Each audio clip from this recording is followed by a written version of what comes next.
Hi, I'm Jason Stein, publisher of Automotive News. We can all agree that information is the most valuable resource in our ever-changing, ever-dynamic, and ever-resilient automotive world. Content, as the saying goes, is always king. At Automotive News, we are deeply committed to keeping you informed.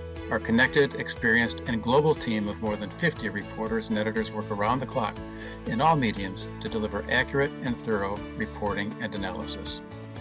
The result? Our team produces more than 100 original articles every week with coverage of the industry that's deep, timely, and critical to operating your business.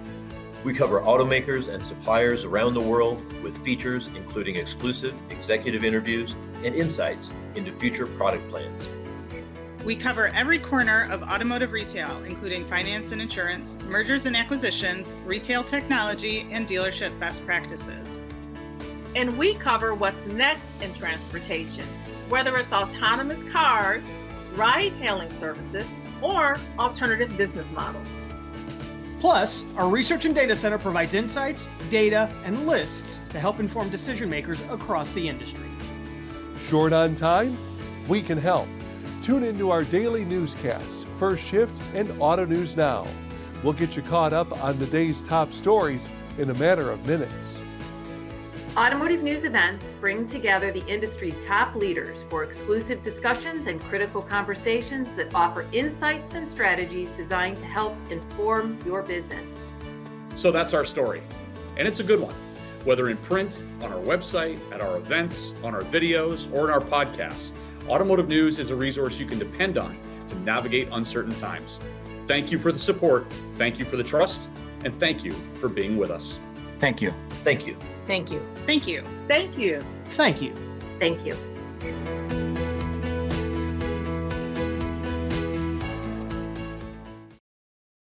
Good afternoon, everyone. I'm Bernard Zwicky, Director of Research at the Center for Automotive Research. I'd like to thank you very much for joining us here this afternoon for the Automaker Supplier Relations panel. Thank you very much to all of those who are attending in person, and also I believe we've got something like 200 or so folks virtually as well. So we're grateful for you to be a part of this, regardless of which particular format you chose. We've got a great panel for you today. I've been doing this panel every year since 2008. And over that time period, there have been so many different issues that have had a dramatic impact on shaping automaker and supplier relations, and also at different levels of the supply chain as well. And I feel like right now in 2021, it's everything from the pandemic to resource shortages, petrochemicals, you name it, to labor shortages, to this thing called the Delta variant that seems to be breathing down our neck pretty aggressively, and it seems more so every day. And so all of this now is impacting that relationship, but we don't just have to deal with that. We also have to transform the industry while doing it. Because we have unprecedented investment and development going into electrified vehicles, into automated vehicles, and earlier today we had a key announcement from the White House in terms of the guidance to expect for the future. And so it's interesting, that old analogy about rewiring 747 while in flight. We've been using that for a very long time, and little did we know how simple that prior 747 was until we found ourselves in this particular mix and pressure cooker in which we are today. We're going to have just brief introductory comments from each of our panelists. I'm not going to spend a whole lot of time on introductions, but they're each going to make some remarks based on their own experience, and then we're going to spend the rest of our time taking questions. Now, I've got a few questions here with which we are armed, but we'd love to hear from you. So please get on that app, please send your questions our way, and we'd love to have this conversation guided as much by the audience as possible. So with that, why don't we bring up our first speaker, please, participating virtually, but we're very glad to have her from Nissan. Please do take it away, CJ Milner. Hello, everyone. I want to first say I apologize for not being with you today in person. I had some uncontrollable changes to my travel plan. But I'm very grateful to Bernard and the rest of the cars team for accommodating this last minute change through the Zoom venue. So thank you. In June, I added purchasing supplier relations to my list of responsibilities. And it's been a really exciting first year in this arena. I've had the pleasure to meet many of you in the room today over my 30 plus years at Nissan. And yes, I was 10 when I started. But I've had various roles and responsibilities within Nissan. And each of those experiences taught me something, and I believe prepared me well for these added responsibilities in our supplier relations for Nissan. The ability to think globally, to build relationships, and to trust people will always do their best when they feel they are a part of something, being heard and contributing. In 2020, Nissan globally launched our fiscal year 20 to fiscal year 23 transformation plan. And this was called Nissan Next. Within the Nissan Next strategy, a realignment was put on basic building on our healthy business practices and operations, and then also focusing on that quality of retail sales. What you see on the slide right now is our Americas region. This was also part of the Nissan Next. The North America is a core market for Nissan, and the Americas region is very instrumental. Within the Nissan Americas, we are headquarters in 7 countries. We produce over 1.45 million vehicles, and we sell to over 41 countries. So you're all very familiar with our plants in Tennessee and Mississippi, and also in Mexico. But did you also know we have plants in Resende, Brazil, and also Argentina? On the next slide, I want to touch on 2 areas of the Nissan Next that were focused very heavily to improve our supplier relations. So if you follow the WRI, you can see that Nissan has been up and down over the past several years. What we focused on very heavily, which we'll talk about in some of the questions and answers, I hope too, a little bit more, is what we did on changing our culture. So you'll see 2 things, the new Nissan Way, our working relations index, and our supplier advisory board. These are things that we put in place at Nissan that we're very proud of in 2020 to help us in starting to build up on our WRI scores and to improve our working relations within our supply base. This was done globally throughout Nissan. It is not just a North America initiative. We have members from all of our teams involved in this to help us make sure that we're doing all of the right things to make sure that we can improve our relevance in our relationships with our suppliers. We also work very heavily on changing the product, and that's where our Nissan Next comes into effect, our new model focus and our partnerships programs that we put in with the suppliers that we'll talk about again later in some of the questions and answers today. So I just want to thank everyone again for this time to meet with you and to say hello again, and I'm really looking forward to the conversation. CJ, thank you very much. Yeah, we really appreciate you being part of the panel. I know you've been dealing with a whole lot in your office, so we appreciate you making the time. With that, I'd like to introduce the first of our in-person speakers, Paul Thomas from Bosch. Please take it away, Paul. I'm gonna stand up a little bit. So I had a good opportunity during lunchtime or before lunchtime to share some facts with you guys with the governor up here, which was pretty fun to do. But I want to make sure that everyone knows that with Bosch, we do more than mobility, power tools, or dishwashers. There's a lot of things that we have in our technology forecast. We're on the International Space Station. We have sensors actually in the helicopter that recently landed on Mars. And a lot of the speaker technology, for instance, that you see in the world in the Dallas Cowboy Stadium comes from us. We also have hundreds of sensors, probably in the smartphones that you have in your hands right now, and wearable devices. So we're really trying to expand, of course, our footprint and be more involved in mobility. When we look at mobility, we know that it's dynamic and it's complex, and the industry is moving extremely quick. And we see these trends influencing the technology on a daily basis. And what we're really trying to do now is leveraging our partnerships to succeed, to solve together with the OEMs, with customers, with competitors, and in different types of supply chain relationships to succeed together. And this is kind of a new approach for us at Bosch, where we're not really staying closed in.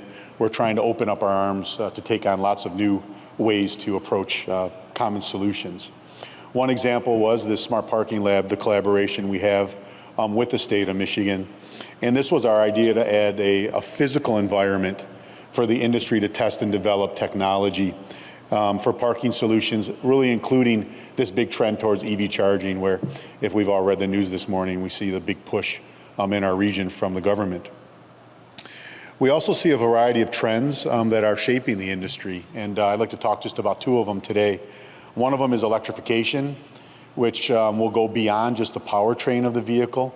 Electrification surrounds a lot of other auxiliary topics, and also software, and how software generally will start driving the vehicle of the future and the consumer interaction. We do see the market shifting towards electrification, and we've been investing heavily over the past 10 years in making sure we had the right product portfolio as we move through there. But we also want to make sure that we continue this fine balance between electrification and internal combustion engines, because we see a good blend of those still being around for a period of time. The other thing I'd like to comment on what I'm able to speak about when you ask questions is that we're also involved in electrification all the way from a bicycle that you may ride, like an e-bike, all the way up to a Class 8 truck. So everything in between, we're involved in electrification from that standpoint, and we believe that we're positioning ourselves quite uniquely in the market to be successful and to compete and to bring the right solutions, as I said earlier, to the way forward.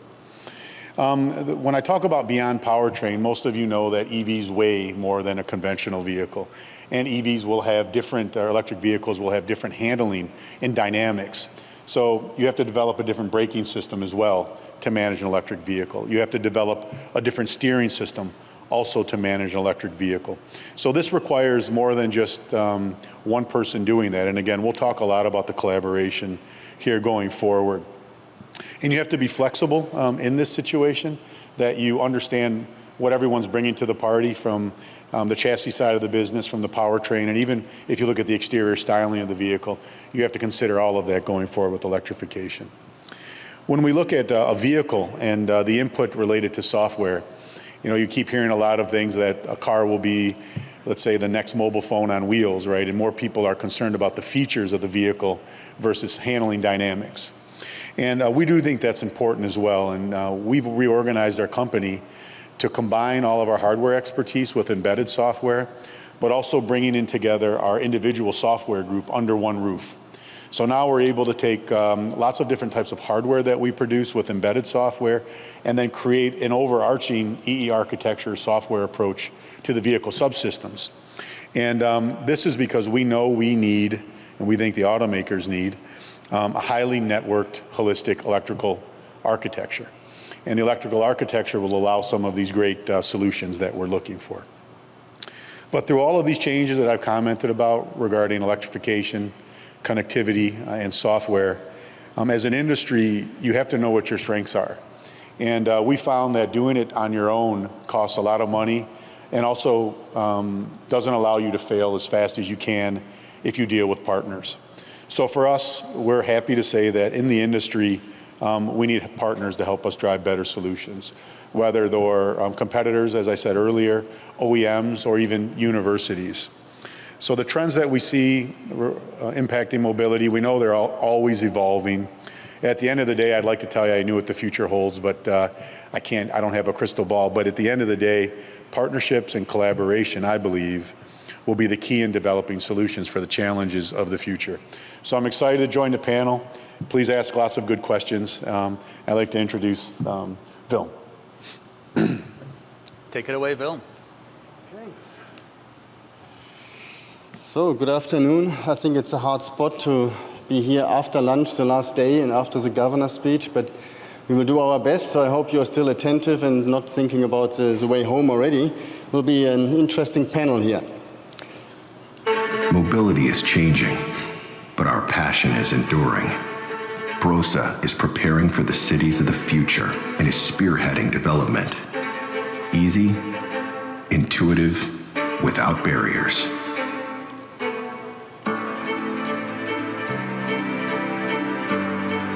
Passion for the automotive is our business.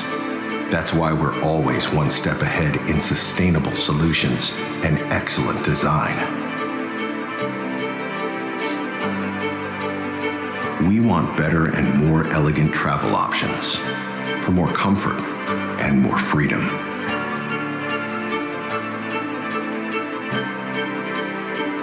Brose, enabling future mobility through excellence in mechatronics.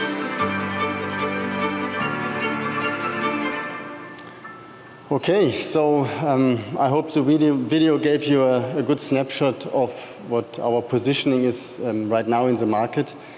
So, and I hope you take away, we are not loudspeaker company. You know, we don't produce these loudspeakers. Sometimes when I say the name of our company, that comes up as a first comment.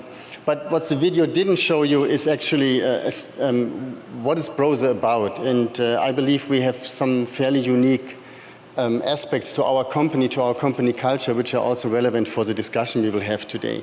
It is not a household name. It is not a product which is easy to identify in a vehicle. It's mainly hidden, and therefore I like to talk about some of our DNA. We are 1 century old, actually a little more than 1 century old as a company. Strong German heritage. It's not so different actually than Bosch and some other companies I know. However, what is kind of unique is we are 100% family owned, still are, and we have very strong entrepreneurs in this family. You see 2 gentlemen here, Max Brose is the founder, and then Michael Stoschek, his grandson. And just if you imagine these 2 gentlemen, entrepreneurs, they led the company for almost 100 years, 2 individuals. And you can also imagine that this company has weathered, quite a bit of crisis over the more than 100 years, and that is also part of the discussion we will have in terms of collaboration. Now we are a global company, as you see. We have about $6 billion of sales globally and about 25,000 employees. So being family owned, and again, I stress again, 100% family owned, and also from a financial level, fairly stable and independent, it definitely provides a strong continuum, what we call our Brose DNA, and allows us to have a long-term focus. I personally believe that the industry, our industry, has evolved in the last several years from a more transactional mode, collaboration mode, into more collaboration, and that fits very well with our long-term strategy and our long-term focus we have. But it also applies to crisis management, and obviously the crises we went through in the last, let's say, 18 months are unprecedented, and helped us to focus on the essentials also with an entrepreneurial spirit. Talking about crisis, I guess we will have some more discussions later, but if you just think about it, crisis normally brings out, or can bring out, the best and the worst in individuals, in companies, and in relationships. And that is something we observe, but I truly believe that during this time we go through now, be it with our supply base or our customers, it will also lead to better relationships when we come out of this crisis, and we have more time to discuss it in the panel today. Now, I don't want to leave this spot here without pointing out that if it wouldn't be for COVID, if it wouldn't be for raw material and semiconductor crisis, we would talk much more about CASE or electrification, autonomous, which we did in this 2 days, but not as much as it was, let's say, last year or the year before. For Brose, I believe we have a very good product positioning in terms of electrification, but also for autonomous driving. However, there are also challenges, especially a company like ours face, to have the right resource allocation to innovative products, to innovative technology, but also to support our core components. And I assume that is very similar to a lot of people and companies here in this room, all the way up to the OEMs. So what that means, from my view, is that there will be an increased need for collaboration, and Paul touched on that already, be it between suppliers and OEMs, or even external companies or universities. And I think we will see more of that if you want to be a part of that solution. With that, I'm looking forward to the panel, and thank you.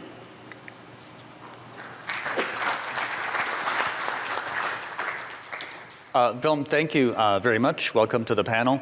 I have to say I've had both Bosch and Brose speakers on different panels, but never at the same time. And because you're both very unique companies and you're competitors in some spheres, but partners in others, I think it's going to be a very interesting dynamic for the conversation going forward.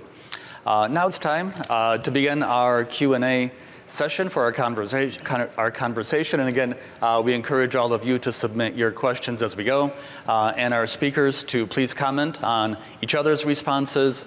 This is meant to be as conversational and as much of a fireside chat as we can.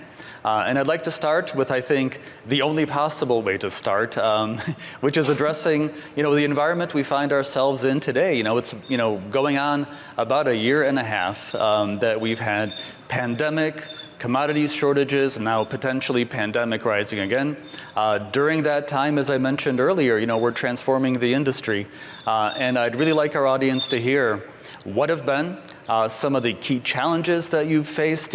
What is something that you have changed in terms of how automaker-supplier relations look, especially, is it something that can be a lesson for the industry going forward, that there's a permanent improvement in how we do things because of the trials and travails that we've had to endure over this time period. And I think to begin this question, it'd be great to hear from the automaker on the panel. So CJ, please, let's go to you first for that one. So I would say that the pandemic and the semiconductor shortage for us, I think our biggest obstacle has been just the fluidness of the situation. It seems like every day there's something different or something new that we have to deal with. From the standpoint of, what changes have we made or the lessons that we've learned with this, I think for us, our purchasing and supply chain teams are working very closely, sometimes on a daily basis, with our supplier partners now to access what the impact of the supply chain issues are and how can we best minimize the disruption together.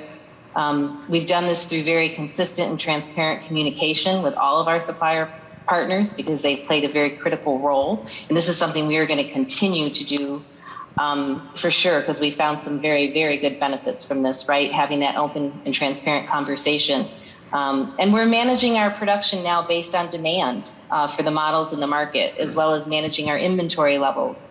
And so while we've had to make some adjustments to our production schedules, I think that Nissan has been managing fairly well, trying to keep in tune with what our suppliers need as well. So I think the fluidness, though, has been the most biggest challenge for us. Okay. Paul, why don't we go to you next for your take? Sure. I think from a tier one standpoint, of course, we need the great transparency we're receiving from our OEMs about the orders that they really need to build. And we've seen a lot of our OEMs, of course, tailor their production schedules related to demand. So that's very, very welcome from a tier one standpoint. The one thing that I've learned about it all is the whole health and safety aspect that we've really had to really increase our focus on ensuring our associates are safe, that people at the production plants aren't just the people building parts, but they're the people that also are on the front line delivering the parts to the customer. So through this whole pandemic, or through the whole even supply shortage, we've been making sure that the health and safety of our associates are there, along with the virtualization of work, and making sure our teams are still feeling part of one team delivering to customers and also growing in their careers. So that's kind of the people side, and I'd like to also touch a little bit on the supply chain sustainability that CJ mentioned. You never would have thought that you had to be so transparent in your supply chain as you do now. And not only transparent, but you need to now have a fallback plan in certain long lead item topics. If you look at the way the consumer electronic industry runs their semiconductor business versus the way the automotive industry did in the past, we have a lot to learn as far as how to manage long lead item, high demand type technology. In the perfect storm of consumer electronics expanding, people working from home and buying more webcams or buying more laptops put a big strain on the semiconductor industry. And noticing that, and again, the transparency and the ability to verticalize the information so that you are building, as CJ mentioned, the right parts at the right time and making sure that you're delivering the best mix of components you can has been a big challenge, but also a lot of gratification, I would say, if you're able to balance that in a good way. Okay, you took it all away, Paul. Sorry. No, I just want to add a little bit. So number one, I think it almost feels unreal now when we think back 18 months of, when the COVID really started, and at least in our case, from one day to another, we sent the people home, and to work from home, and it worked. It worked in the beginning. We still use some of these virtual tools. We have now, I guess I can make some marketing, Microsoft Teams, which works extremely well. And we were all concerned, how do we keep this together, also with the customer and the suppliers, of course, but especially with the customers, because it's not that anything stopped, right? It continued, and sometimes even with an accelerated pace. So the flexibility of our people and the customer colleagues was, from my perspective, tremendous to work through these issues on a day-by-day basis, where normally you would sit together in meeting rooms. All of a sudden you had this team event, and it worked. And another element what we really learned and will use more and more in the future, to have virtual tours. We had customers invited virtually to our plants to walk the lines, to do PPAPs and so forth. And it worked. It saves money, it saves time, it saves travel, and I think that's also something in the future we can deploy. It also goes down to equipment. In our case, some of our equipment comes from overseas. Normally what happens is it gets shipped over from overseas, the supplier comes from overseas, maybe some of our colleagues from Germany come over, and then you have 20 people in the plant, having that equipment bought off. They were not there. So we had to do it here with the teams, the local team grew. And then, of course, we had also virtually those folks involved and calling in. So these are a couple of things. On the supply chain side, I think we hopefully get in some more questions there, but this is a completely different situation we have now. Transparency, I mean, we all say it is the key. And flexibility, agility, that's the key. We have customer orders, they change, and we fully understand that. Yeah, they change from Thursday to Friday. Yeah, okay, we are down, we are not down. We are working 2 shifts, we are working 1 shift. And this flexibility to have that in our plants, in our manufacturing, as the customers and our suppliers have to have it. That's also something we will keep. I mean, hopefully it will change, that we don't have to have it anymore, but it will help us in the future. All right, thank you very much. Wilm, as a follow-up, we've heard from all 3 speakers today about the increased volatility and the change from one period to another, and it's not what it was. It's not quite as steady as it was pre-pandemic. Are we expecting this kind of dynamism to be the new future? Or is that something that goes away once we have a pandemic that's been handled and a petrochemical and other commodities shortages that have gone away? Well, number one, the question is, when is this over? Yeah, I mean, when is this volatility gone? I don't want to, we have, unfortunately, a lot of meetings with that tier 2, tier 3 supply base, and it doesn't look good. Yeah? It doesn't look good for Q4. It doesn't look good for Q1 and Q2 even next year. And, it gets pushed out quarter by quarter by quarter. Will it get better? I truly believe it will. But it's still difficult in the industry right now. So to your question, Bernard, I believe in the future, when this is all done, we will come back to normal in terms of scheduling, because we need that. However, for critical parts, and we see that already, most customers put in firm commitments for more than a year now, a year, 18 months, to us, and we give that, of course, into the critical suppliers in order to lock in the volume. And I believe we will see this more and more, maybe even to a point where the OEMs do that on their own, and basically we get the parts. And we are talking about components which we put into our products. Right. Got it. Paul, you looked like you were trying to say something. No, I think the volatility will exist for quite some time, but in different ways. Okay. I liked what CJ had to say, is that the OEMs are starting to build to demand versus inventory. And you see record profits coming from a lot of our customers as well in doing that. So it's not just keeping the machines running, but it's keeping it running to build the right product that the market wants. So I think that the volatility related to supply chain will find its way to normalization, because we all can't operate under the conditions that we are now. But it may be just a different type of volatility. Maybe there'll be more flexibility required on the types of products we have to deliver. So I believe the supply chain will hopefully figure itself out. But then I think our manufacturing, the way we manufacture products, the way we deliver products, and even the close ties between the OEMs, when you think of EDI, I think that's all gonna change.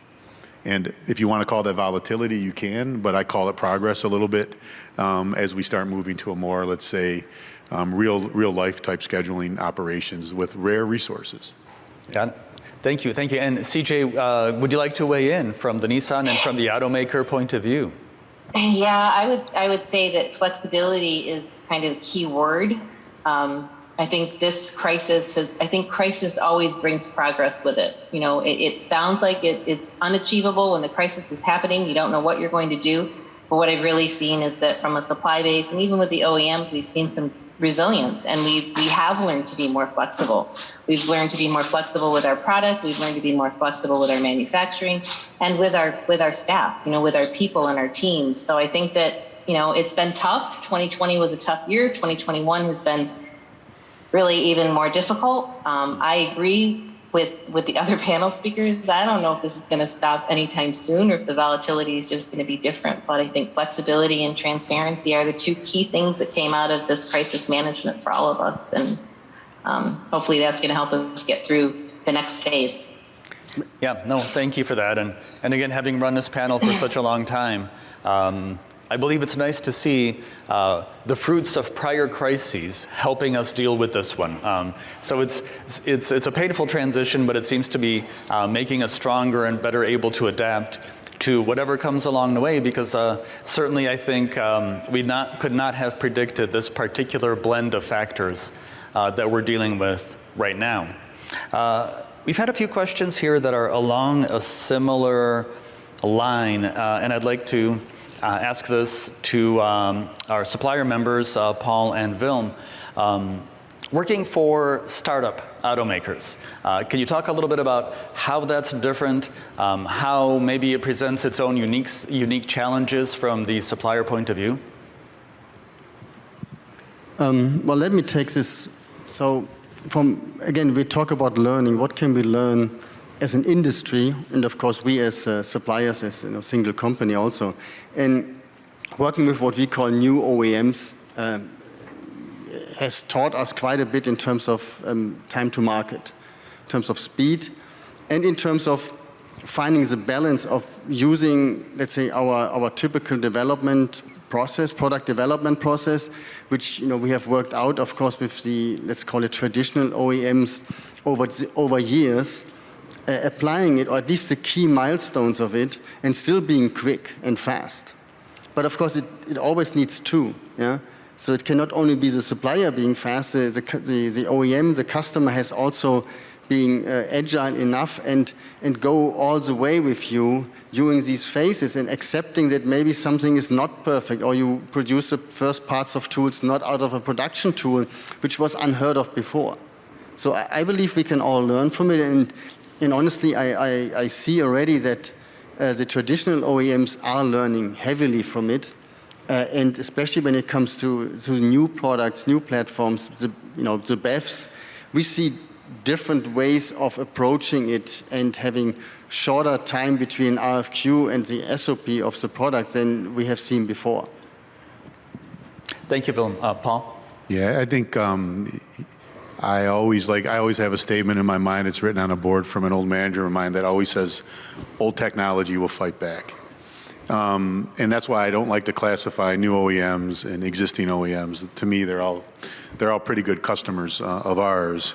But what I am noticing a little bit is the differences, is the resources that are available at in these upstarts, or even in the existing OEMs. We're seeing that the focus on technology is has increased dramatically at all of our customers. So in the past, you had maybe one group that was responsible for braking and one group responsible for steering. Now you're starting to see more integrated systems, both on the standard products, but even as you get into EE architecture, that language is becoming more relevant both at all of our customers. So for me, I see everyone changing the way they're thinking to get to this leapfrog effect of, let's say, a highly networked vehicle with highly integrated systems and less cost in engineering and testing. So I see a lot of similarities between the new guys, so to speak, and the old guard, and the fact that they want to move faster, and they're all working in similar trends. Yeah. Got it. Thank you. And CJ, this was a little bit of a supplier question, but if you'd like to weigh in on the disruptors, these new players, and how they're impacting the industry, we'd love to hear from you as well. I think, yeah, the disruptors. It's always interesting, I think, to see the new players coming in, right? And I think as the old guard OEMs, we need to pay attention to that, and we need to understand, what they're doing, and are they doing things better than we are, and how can we learn from them? So I think it's always exciting for the newcomers to come in and then try to understand what their challenges are and how they're managing them, and then to kind of learn from that. So I think it's an advantage to the old guard OEMs to look at the new ones coming in and how things are operating. So. Yep. No, thank you. Thank you. Just one more mix one more element of the mix that's sort of accelerating and driving change as we go. All right, so a question here from the audience that I liked. And Wilm, why don't we direct this at you first? But as automakers are transitioning to EVs and desire them to be produced with cleaner technologies, what are the OEMs and suppliers being asked to do in turn? Do they feel prepared for these demands? Let me make sure I understand the question correctly. So the question is in terms of sustainability, in terms of how we produce in the future? Correct. Sustainability, and specifically the phrasing is desire them to be produced with cleaner technologies. And which, by the way, I'd like to add a little bit to that, cleaner supply chain in turn from the lower tiers that you work with, just to make this question a little bit easier for both you and Paul. Well, there are demands, of course, already from the OEMs, and from my perspective, rightly so, in terms of sustainability. And in the past, it was maybe more the product side. What kind of products do you use? Are they recyclable and so forth? It goes now, I think, also more to how do you produce it? Can you produce it carbon neutral? So we, as an example, we are building a new plant in Europe, in the southern part of Europe, and we put solar cells on the roof just to be carbon neutral for that plant. And we have a strategy, a timeline by what time we want to be carbon neutral. We, for example, engaged also with DTE Energy here, actually in Michigan, in their program for green power. So these are all things we should do anyway, but I think the industry is now moving towards a sustainability topic, and we have to not just adhere, we should be on the forefront of it. So there are way more things we can do and we will do, but these are at least some examples. Yeah, please, Paul. Yeah, no, I'm glad Wilm brought up carbon neutrality. So at Bosch, if I don't say this, it won't be right, but all of our manufacturing now is carbon neutral since early 2020, which is nice. But some of the things that I'd like to talk about is fundamentally the social responsibility as you move forward with EVs and what you have to do. I mean, you're creating a battery that has a life, right? And it has to have a certain life cycle that you need to manage from the day you produce it to the day it's no longer capable to produce power. So for us, this life cycle management, managing the battery from the day it's produced to the day it doesn't work any longer is something that we're really interested in from the standpoint of life cycle management. So I think those are types of the things we're doing from a manufacturing standpoint, of course, being very responsible for the carbon footprint. And then as you go into electrification, are you managing the battery properly throughout its life cycle? And then also we haven't given up on still like green fuels and looking at different types of ways to continue with internal combustion engines, but using different types of biofuels or things along the lines that still can produce a clean environment, where the delivery methodology is still there and the infrastructure exists, especially when you start looking at larger vehicles in Class 7, Class 8 type vehicles. Maybe there's a better way to stay clean that still has enough power for you to drive those types of vehicles. Sure, sure. Yeah, no, and one thing I do at CAR is I run the Automotive Communities Partnership for Economic Developers. And one thing that we're hearing is with more and more deals, there seems to be a priority on having a green location, green power to that location, and a green supply chain feeding that whole system. And so I'd love to hear about that a little bit from everyone, but CJ, why don't we start with you as the automaker. Could you please talk a little bit about how you're trying to sort of push green, not just from the tier 1 suppliers, but be sustainable with the lower tiers as well, in terms of manufacturing processes, even logistics costs, getting things from plant to plant in the stages of the value chain in a greener fashion. Can you give us a little bit of an idea of what that looks like from the automaker point of view? So, I mean, speaking from Nissan's point of view, when it comes to the green, green power, green technology, those are things that we've been working on for a number of years. Being part of the alliance, we also have the ability to look at some of the other automakers and how they're managing their manufacturing plants. So we have a lot of things going on within our plants, the things that we're doing to make sure that we are being green and we can get to that carbon neutral as well. From the standpoint of our tiers, we work very closely with them. So we have our own set of criteria that we ask our suppliers to follow. We follow up on it, we manage it. We have a team in Japan that is very involved in this, and we're making sure that we are assessing our supply base and making sure that they are taking those actions as well. So we are trying to make sure that it's coming from the downstream, upstream. So the same things that we're doing, we're expecting the same things from our supply base and working with them to try to make sure that they can do some of the same types of things. Okay. And that's through the full supply chain. We're looking at everything.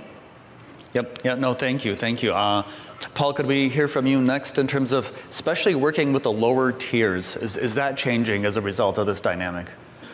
Yeah, I mean, of course, developing this, as I think CJ and Wilm even mentioned, this robust, sustainable supply chain.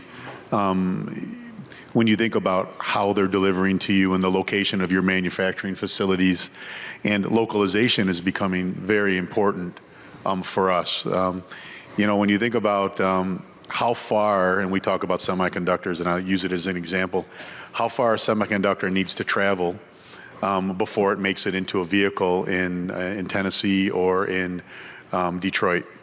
If you can start limiting the value stream of all the components that move around the world, just by general nature, you're reducing the carbon footprint. And I think that's something that we're starting to see is as we start localizing and you have very good things like USMCA and other things that are forcing you to look at more local production, our supply base needs to be closer to where we manufacture. Now, of course, they have to follow all the, as CJ mentioned, all the rules of the compliance rules related to green production and carbon neutrality. But I think looking at the supply chain as a whole, the farther things move, the worse it is for the environment. Mm-hmm. And before we turn this over to Wilm, Paul, just a quick follow-up question. You mentioned the increasing localization. Are you seeing other benefits from that? Like, for example, decreased logistics costs that just are kind of a synergistic benefit?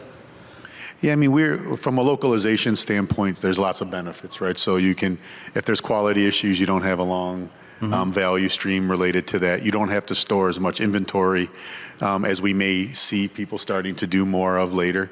But of course, the closer you are, the better off you are. Then you have currency impacts and lots of other things related to that. But I think fundamentally, you've always heard local for local, and we've heard that in the industry. I've been in it for 27 years now. But we're also starting to see that the local materials and the demands of the consumer may require something different for a supplier building in North America versus China versus Europe. So I think you have to be responsible across the board. Got it. Thank you. And Wilm, for the final take on this, let's turn it over to you. Yeah, let me add a little bit to that. Clearly, local for local has been on the mind of companies for quite some time, but the last I would say 18 months, 20 months maybe, we saw a significant increase of logistics cost, at least for us coming and mainly from Asia. And that, believe it or not, has also to do with COVID. I mean, it was tight before. Definitely, all the supply chain was very tight. All the ocean freight, was getting more and more critical. The ports, congestion, we saw that earlier. But with the pandemic, everyone ordered from home. Everyone ordered a lot of electronics and a lot of products which come out of Asia. And so this whole supply chain got basically, booked by the Amazons of this world, yeah? And just to give you an idea, a number, a container to ship from China over here was about $1,500, not so long ago, maybe 2 years ago. It's now almost $10,000, if you get one. So the notion of local for local has a completely different dimension now. Will that last? I don't think it will be at that level, but it will not get better in a way that it goes back to where it was before. In other words, the whole equation of total landed cost changed. And now you have to apply a different factor for the logistics cost in order to make the right decision. Besides everything what Paul is saying in terms of quality, short loops, inventory, and so forth. So that is, also a COVID-related topic, or maybe it just got accelerated by COVID. Okay. No, thank you very much. Okay, I'm going to attempt to fuse a few different questions here into one that makes hopefully cohesive sense. But as the vehicle changes and it becomes more electrified, we have a different composition of components and systems that are a part of it.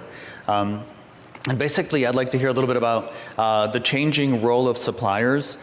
Is there more of a need to work at the systems level to be the integrator, or is that role more played by the automaker and the suppliers are more concise, unique elements of that whole system? So CJ, why don't we turn it over to you for the first take on this question? I'm sorry, Bernard, I want to make sure I understand the question. So, sorry, it wasn't so clear to me. No, and I apologize, I'm combining a few questions into one here, so I hope I'm doing it well. But as the vehicle electrifies and we do away with the internal combustion engine, will suppliers play more of an integrator role, where you buy a larger chunk of the vehicle from one supplier, or is the automaker going to sort of play the same role, or largely the same role in that regard as we do with conventional vehicles? I think that definitely, what's happening with the industry right now, the shift to electrification is definitely going to shift the model, right? I think that just has to happen. What that's going to look like, I don't know. I think that definitely the OEMs, I think that's why, from this crisis, this fact of being more collaborative with the supply base and the OEMs and the more transparent communications, working more like partners and working together, that's a good thing that came out of this, and that's going to help us when it comes to the electrification, because I think what we're going to do as OEMs is make the right decisions now. Not that we weren't before, but I mean, make the right decisions when it comes to moving to the electrification or autonomous vehicle, to make sure that we're moving in the direction of who is the best source for the product or for the hardware or the software. Does it make sense for the OEM to do it, or does it make sense to rely on the capabilities of the supply base? So I think that the new relationships that we've been forming are really going to help us make the right decisions there. And I do think the model will look different. I can't really say what it's actually going to look like yet, right? But I think it will look different, and it will be more of a collaborative spirit between the OEMs and the suppliers, because this shift can't happen with just the OEMs managing it alone or just the supply base. It has to be a team effort, and that we're going to have to build those good partnerships to do it effectively. Yeah, absolutely. And I have to say, as we see the adoption of these vehicles accelerate past previous forecasts, and it's happening faster than a lot of analysts had expected it to happen, I think this question is one we're going to have to deal with much sooner than we would have thought just a year or two ago.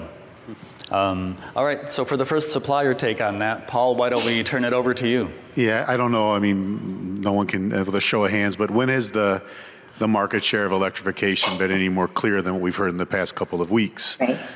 Previous to this, we were all kind of trying to guess, was it going to be 30% of the market, 40% of the market?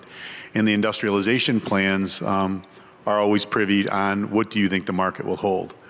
So if I take what I heard today from the government side of the world and what I'm hearing from most of our customers, we now have a relative path to say, okay, by a certain time frame, 10 years from now or further, there'll be 30 to 40% battery electric vehicles or plug-in hybrids in the industry. That's going to allow us now to start thinking about different ways to industrialize. In the past, there were various ways of industrializing electrification, from e-machines to e-axles to battery cells, with many different partners. And with the direction that we may have going forward, in the amount of industrialization that needs to happen to produce that many electric vehicles, you have to have a good relationship between the OEM, the tier ones, and all the sub-suppliers. And CJ, I agree with you. I don't know what that looks like, because each customer in each tier one will take different approaches to investment.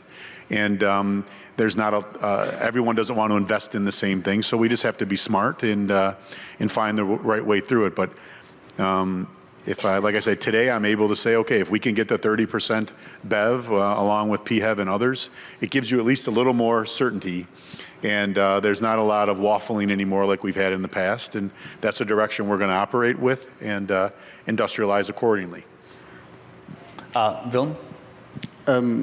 Number one, I definitely agree, Paul, what you are saying, that there's more clarity, or at least I think also COVID, maybe I'm too much on this COVID thing, but for me, COVID is accelerating everything, yeah? So in this case, again, at some point, the OEMs had to make a bet on, okay, are we now investing full into electrification, or a lot more, a lot faster, also driven, especially in China and also in Europe, by legislation to have more electric vehicles earlier. And that means, of course, there are other areas of the vehicle which still are important, but they might not be the prime core products you need for electrification or for this electrical propulsion system. And that is where companies like ours can come in, where it is a system approach, even including software, where, for example, we can do combined products we have, like access systems, seating, thermal management, and you combine it in a kind of a system, niche system, also all the way up to a control unit level, but it's not the main EE architecture of the vehicle. Yeah, so that's where we are definitely see a place in the industry. And then maybe a last word, the OEMs are very, very different in how they approach it. When you go from a Tesla with an EE architecture, which is, they do everything they can on their own, including software, to other OEMs where, it is different because they have a certain architecture, EE architecture already in place, and they have to upgrade it. That's different. Tesla just started that way, as one example, yeah? So that's something we also have to deal with. Mm-hmm. No, Wilm, that's a great answer. There's a lot to think about there, but I'd like to follow up on one point that you made about the different legislation, the different regulations in Europe, because each of the three companies partaking in this panel, one, are all global, two, none are headquartered in North America. And I'm wondering, as you have faced these typically more stringent laws and regulations in different parts of the world that you serve and where you're in fact headquartered, does that make easier adopting these things in your North American operations for your North American clients? Does that help you sort of get a leg up because you've already had an experience in other markets? So CJ, why don't we take it back to you, since it's been the longest since we've heard from you. I think it can do both, right? I think that understanding what is required in the other regions of the world, the other countries, is helpful. So it can give us a leg up. It can give us kind of those lessons learned even. And then I also think it can sometimes be a little bit troublesome, because maybe you can't do the same things that the other regions are doing, so the other countries are doing. So I mean, I know for us at Nissan, it's something, because we are global and we do have plants in Europe and in Asia. China. I mean, those are all things that we're looking at. And I think the good thing about Nissan is we have a good infrastructure of information sharing. So what is happening, it's very relevant. It's well communicated to the people that need to hear about it and talk about it and understand it. So I think in that respect, that it has been helpful, right? Because you can learn from what the other regions are doing, because maybe the U.S. will be a little bit slower in adopting some of this as quickly as some of the other countries are. So for sure, I think it's an advantage for global companies. Okay, thank you.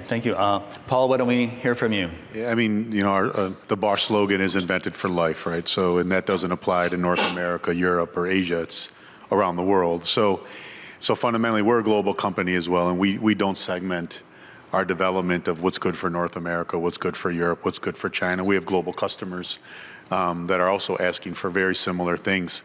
So from that standpoint, we're just trying to get a refreshing approach to each one of the markets, right? And really understanding, in China, sometimes when the government says they're going to do something, we might know that's going to happen, right? In North America, we hear what's going to happen today. We still have a lot of stuff that needs to go through, but you have to bank on that a little bit.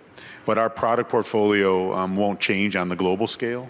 We'll align with what the world wants, and I'm not going to get too high here, but what the world wants for climate and what's the best for the industry. But again, I don't see a big difference for the way Bosch operates in North America and Europe. As being a global company with global customers, and they're all operating in the majority of the regions we're operating in. So no big difference, Bernard. Got it. Thank you, Paul. And Wilm, finally to you for your take on that, please. I just want to make sure we don't leave this room with the notion that the US OEMs are not doing, or we're behind in electrification. I don't think that's the case.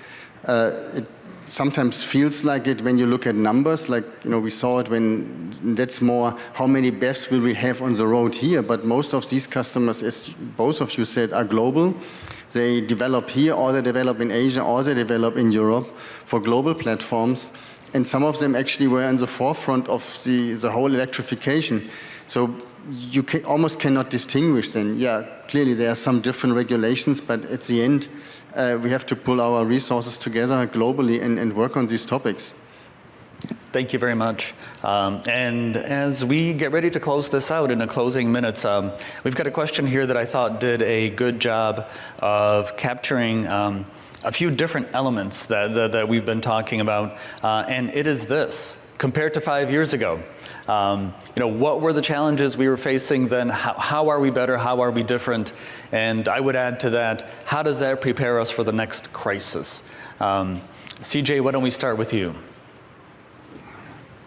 Well, I think that, looking at 5 years ago compared to today, things are very different. But I think what is the same, or what we've learned from this crisis, is we need to continue working upstream. We have to continue to rely on each of our partners' strengths to make sure that we can continue to be sustainable and relevant in the marketplace. So, I think that's, I know our goal is Nissan, right? We want to stay competitive and relevant in the ever-changing market, regardless of what the changes are or the challenges are. We're going to continue to work very closely with our partners, with our supply base, and to make sure that we're doing all the right things for Nissan to succeed, as well as for our supply base to succeed. Thank you. And Paul, why don't we go to you first?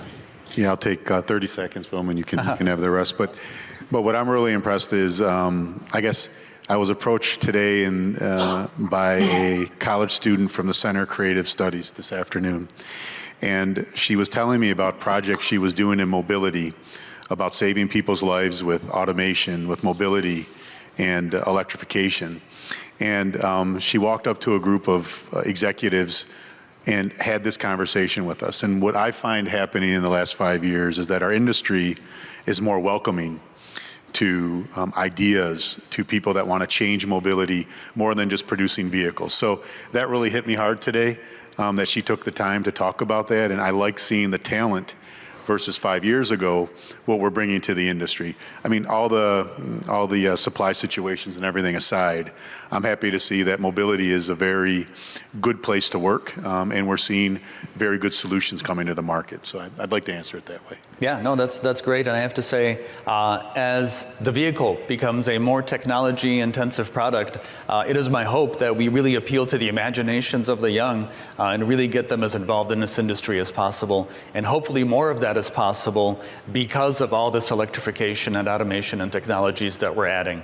And for the final take on that, Wilm, why don't we turn it to you to take us home? Oh, thank you. I want to go back to the presentation we had before the governor spoke about markets and so forth. What I liked is they said kind of, well, no, at least that's my interpretation. In the past, the automotive industry was really not, attractive, very attractive for investors. Now they're almost like the biotech companies, yeah. And it's, there's a certain rush in the market to invest into those companies, which I think is in general actually a good thing. So therefore, it becomes more attractive also for talents to join our industry and to understand what it's not this. Well, don't forgive me, the stinky car anymore, but it's really a very interesting, attractive car in the future, a vehicle with a lot of opportunities. Number one. Number two, what I found interesting, that manufacturing is key. Yeah, and this is something we should always keep in mind when we talk about our industry. It's not only about the product itself and how innovative we have to be in innovation technology and whatever. We also have to invest into our manufacturing technology and to attract talents to work there. And this is something I think we also learned maybe in the last several months, several years. Yeah. Yeah, and we have to drive that home. Absolutely, and it's going to continue happening, and it may be a subject that, in fact, it definitely will be a subject that we review, hopefully at this panel, hopefully in person in 2022. So with that, we've come to the end of our time. I'd like to thank all of our speakers so much for a fantastic conversation. I know we could have kept going for quite a while with the questions that we've had, but CJ, Paul, Wilm, thank you so much for the great discussion. We really appreciate it. Thank you.